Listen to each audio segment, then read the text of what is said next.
Welcome back to the Disc Golf Bro Tour, everybody. Today we are doing a follow-up video with Ryan Sheldon, and we're going to be talking about release point, leaning into your throw, the hips to shoulder separation, and following through. And we actually have a special guest as well who's going to join us in this video, Jake Lauber on Team Dynamic Discs. Let's get into it.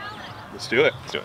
All right, so this video, we're gonna kind of clarify a couple things that we talked about: hips to shoulder separation, a little bit of the release, how we want to think about the release, and Jake's gonna kind of go through how he thinks about the release and what he does to get that disc out clean and on plane every time. And we're going to even add a couple extra things in with trunk position, getting out front, and a good clean release and keep you safe.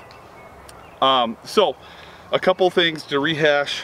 I still throw a power grip, stacked fingers really tight, right next to each other on the rim, right up against the rim, and I'm pushing my wrist through the shot. And I actually keep my wrist flat like this, so I'm throwing like this when I throw. But when I release, my fingers are coming up through and I'm finishing like this, okay? So I come through here. Now, if somebody is a stack grip, your fingers are like this, down on the disc rim like that, all right? So when you push through the disc, you do not want to go through and reach out this way, okay? If you do that, you're gonna throw throwers. And so Jake can talk a little bit about how he thinks about the throw, how he positions his hand through the throw, and how he gets a clean release.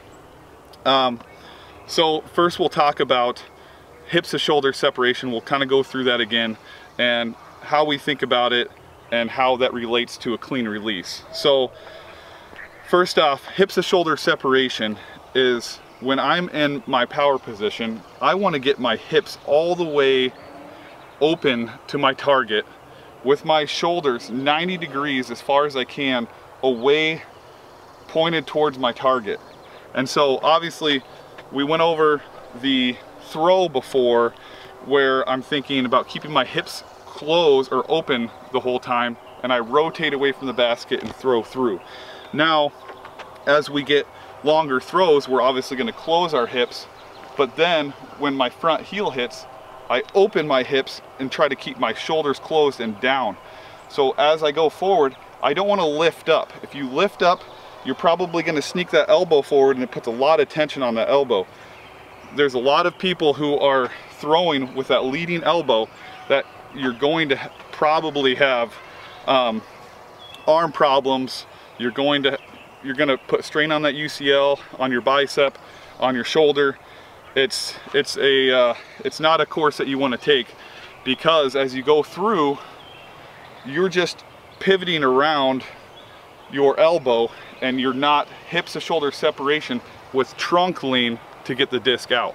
So I'm coming through this way and I'm pushing through the disc on plane.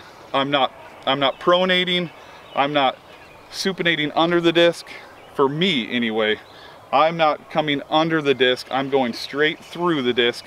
And then after, if you've timed up your hips to shoulder separation, you see a guy like Big Germ, he's timed it up so well, he finishes in a pronated position, and that's fine because he's practiced, he's really good at it, and he has a very smooth release, and that's what we want. But for power forehands, you have to get the hips to shoulder separation. Now, after doing the first video, I've done quite a few video breakdowns of a lot of different forehanders, and the main thing is I see all the time when they're rotating through, those hips and shoulders are rotating together, and a lot of times the elbow starts creeping forward and their elbow is beating their hips all the way forward, and this is the worst position for your elbow. So when I talk about hips to shoulder separation, I don't want this, I want this, if that makes sense right there. And I'm not rotating around like this, I'm following through and getting trunk lean into the throw. So now we'll have Jake Lauber come up and kind of explain, and we'll go through how he does it differently than me. Hey guys, I'm Jake Lauber from Team Dynamic Discs, and kind of to go similar to what Ryan just said. So he throws with a more stacked power grip. I just do the traditional stacked grip, And I do that because that gives my finger that's closest to the disc more support and allows me to put more power into my throw. So what I do on mine, if you've seen my form, it's a little more unique on the pre-shot routine. And the reason I do that is because it's super important for farther forehand throws to lean your body into the throw. So for me, since I had a hard time starting out leaning into my throw, I started lower. That way I couldn't stand up through my shot and could consistently finish low. Now, another part that's super important, that if you're developing a high-powered forehand, is to follow through. A lot of people tend to stop their arm short and rotate around their elbow.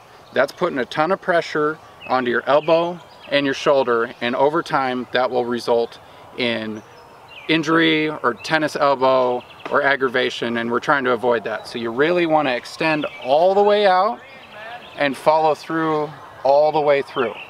That'll give your body more time to take all the power and decelerate through the throw. All right guys, so now we're gonna walk through what we're thinking mid-form. So how I got taught is to start your hand down at 45 degrees and throughout the course of your pull through, bring it up flat. If you need a better way to imagine that, imagine you're serving a pizza. So now once you got your hand flat, what I do is I rotate my wrist over to help with the following through. If you don't do that and keep your hand flat and bring it over, you're going to put a ton of pressure on your lower shoulder and down your side.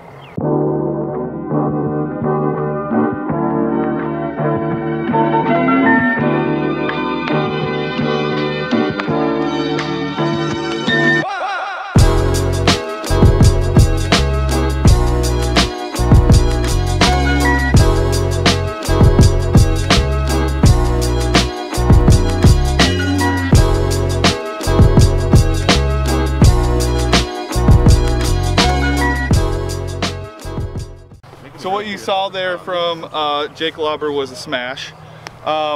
He does things a little bit different. He definitely gets low. He's very flexible and he stays through it, gets good rotation through, and he really follows through really well. So, but what you'll probably see on a little bit of the high speed or slow-mo is you'll see that he got very good hips to shoulder separation as he went through. And that elbow, I'm guaranteeing you, is not out like this, because he had good hips shoulder separation. He got down in a nice position, stayed tight, and then released forward. So you're gonna see a little bit different. I'm gonna throw a little bit different mechanics. I go down the line, helps me keep down the line, and I don't get as far down unless I'm throwing a big hyzer release, and to stay underneath of it and really have to use lots of flexibility to stay underneath. So mine's a little bit different.